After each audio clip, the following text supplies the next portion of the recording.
ساتھ اچھا سلوک کیا جاتا. یہ ایک اسلام کا طریقہ تھا.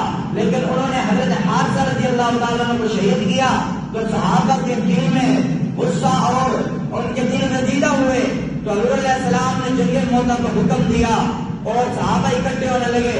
تو حضور علیہ السلام نے فرمایا کہ تمہارا سب سے پہلا سردار حضرت جابر ہوں گے، اور اگر وہ شہید ہو جائیں تو پھر حضرت عبداللہ بن رواحہ ہوں گے. اور آپ نے 3 بتائے، اور آپ کو غیب کے علم سے معلوم تھا کہ یہ تینوں اس جنگ میں شہید ہو جائیں گے. تو حضور علیہ السلام، جہاں لوگ کہتے ہیں حضور کو علم غیب نہیں، اور جب جنگ ہو رہی تھی لکھنے والے لکھتے ہیں کہ جب جنگ شروع ہوئی حضور مدینہ منورہ میں تشریف فرما تھے اور مسجد نبوی میں تشریف فرما تھے، اور حضور اپنی آنکھوں سے دیکھ کر یہ بتا رہے تھے صحابہ کو. واللہ جس طرح حضور علیہ السلام کی آنکھوں کے سامنے جنگ شروع ہو رہی ہے اور حضور بتا رہے ہیں صحابہ کو اب فلاں صحابہ شہید ہو گئے، اب فلاں ہو گیا. تو جب سب صحابہ شہید ہو گئے تو اب حضور نے فرمایا تھا کہ جس کو چاہے اپنا سردار منتخب کر لینا. تو لوگوں نے ایک صحابی کو منتخب کیا، ایک بزرگ صحابی کو.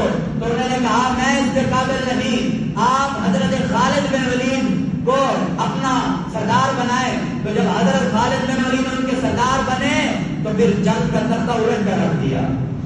تو پھر ان کافروں کو شکست ہوئی. اور اس طرح حلیم کے قلعہ کافی عرصہ جنگ کے بعد وہ قلعہ فتح ہوا. صحابہ کرام علیہ الرضوان نے کافی عرصے تک اس قلعے کا محاصرہ کیا. تو حضرت دامس رضی اللہ تعالیٰ عنہ نے ایک مشورہ دیا. قلعے کی دیوار 47 فٹ اونچائی تھی اس قلعے کی دیوار کی.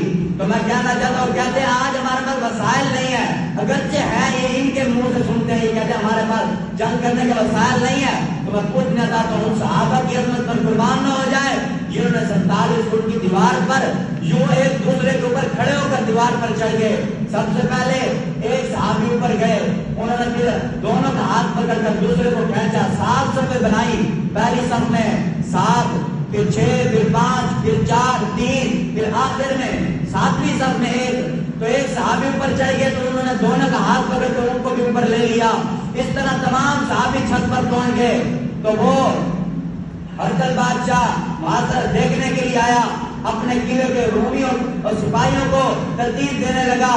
تو انہوں نے کہا یہ مسلمان ہمارا کچھ نہیں بگاڑ سکتے، ہماری دیواریں اتنی مضبوط ہیں. اس لیے وہ شراب خوری اور خنزیر خوری میں شروع ہو گئے. تو جب صحابہ نے دیکھا کہ یہ ان کے کام نہیں ہے تو صحابہ کہنے لگے رات تک یہیں چھپے رہو، صبح ان کو پتہ چل جائے گا، انشاءاللہ ہم اس قلعے کو اکھاڑ کر رکھ دیں گے اور صبح یہاں پر اسلام کا جھنڈا لگ جائے گا. تو حضرت دامس رضی اللہ تعالیٰ عنہ نے صحابہ کو چھپایا. جب صبح ہوئی تو آپ نے جنگ شروع کر دی. تو اتنا بڑا لشکر امڑ کر آ گیا. کہتے ہیں جی ہمارے پاس فوجیں نہیں ہے، ہمارے پاس. تو حضور نے تو پہلے فرما دیا تھا الا ان القوۃ رمیو، حضور نے فرمایا تھا کھینچنے والے ہتھیار تیار کرو. حضور نے فرمایا اور یاد رکھو سب سے بہتر تیر اندازی ہے، گھڑ سواری ہے. اس وقت کا جو جس طرح طریقہ تھا حضور نے فرمایا کہ یہ سب سے بہتر کام ہے، یہ اپنی اولادوں کو سکھاؤ اور جہاد کرو. اس لیے تو اللہ نے قرآن کی آیت نازل کی، اور جنہوں نے جہاد کیا اور وہ شہید ہوئے تو پھر اللہ ان سے راضی ہو گیا، وہ اللہ سے راضی ہو گیا.